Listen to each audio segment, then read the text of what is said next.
CMR shopping mall ఆడి శ్రావణం అతిపెద్ద KG sale up to 61% offer 1+1 combo offer. So ఇప్పుడే shopping చేయండి.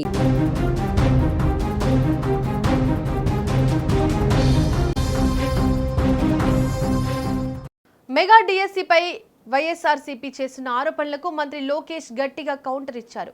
డిఎస్సి నియామకాల్లో అవకతవకలు జరిగాయని ఆరోపిస్తున్న జగన్ అసెంబ్లీకి వస్తే ఎక్కడైనా సరే చర్చకు తాను సిద్ధమని నారా లోకేష్ కు సవాల్ విసిరారు. 141 రోజులు పెట్టినా కేవలం 148 రోజుల్లోనే మెగా డిఎస్సి 2025 నియామక ప్రక్రియను పూర్తి చేశామని స్పష్టం చేశారు. అసెంబ్లీ వర్షాకాల సమావేశాల్లో మెగా డిఎస్సి 2025 నియామక ప్రక్రియపై మంత్రి లోకేష్ పవర్ పాయింట్ ప్రెజెంటేషన్ ఇచ్చారు. ఎన్నికలకు ముందే ప్రతి ఏడాది డిఎస్సి నియామకాలు చేపడతామని హామీ ఇచ్చామని, అధికారంలోకి వచ్చిన తర్వాత ఆ హామీ మేరకు నియామక ప్రక్రియను పూర్తి చేశామని అన్నారు. మెగా డిఎస్సి నోటిఫికేషన్ ఇచ్చిన తర్వాత వైఎస్ఆర్సీపీ నాయకులు కావాలనే 141 కేసులు వేశారని లోకేష్ ఆరోపించారు. అయినా ఎక్కడా నియామక ప్రక్రియ ఆగకుండా అన్ని నిబంధనలు పాటిస్తూ పూర్తి చేశామని చెప్పారు. మొత్తం ప్రక్రియను కేవలం 148 రోజుల్లోనే పూర్తి చేశామని వివరించారు. డిఎస్సి నియామకాల్లో రిజర్వేషన్ విధానం కూడా కీలకంగా ఉందని అన్నారు. వర్టికల్, హారిజంటల్ రిజర్వేషన్ విధానాలను అమలు చేశామని కోర్టు స్పష్టమైన ఆదేశాలు ఇచ్చిందని చెప్పారు.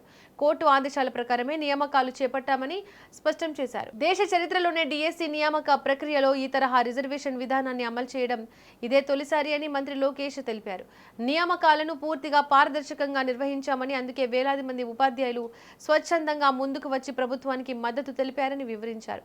అయితే డిఎస్సి ప్రక్రియపై జగన్ బృందం చేస్తున్న ఆరోపణలను లోకేష్ తీవ్రంగా తప్పుపట్టారు. వైఎస్ఆర్సీపీ నిరాధారమైన ఆరోపణలు చేస్తోందని మండిపడ్డారు. కులం, మతం పేరుతో రాష్ట్రంలో చిచ్చు పెట్టే ప్రయత్నం చేస్తున్నారని ఆరోపించారు. ఇదే సమయంలో జగన్ పై నేరుగా సవాల్ విసిరారు మంత్రి లోకేష్.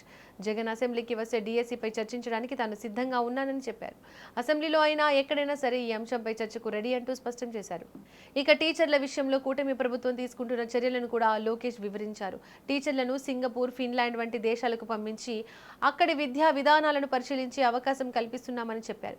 గత వైఎస్ఆర్సీపీ ప్రభుత్వంపై విమర్శలు చేస్తూ తాము టీచర్లను సింగపూర్, ఫిన్లాండ్ పంపిస్తుంటే గత ప్రభుత్వం వారిని వైన్ షాపుల ముందు నిలబెట్టిందని వ్యాఖ్యానించారు. మొత్తంగా మెగా డిఎస్సి 2025 నియామక ప్రక్రియపై అసెంబ్లీలో మంత్రి లోకేష్ కీలక వివరాలు వెల్లడించారు.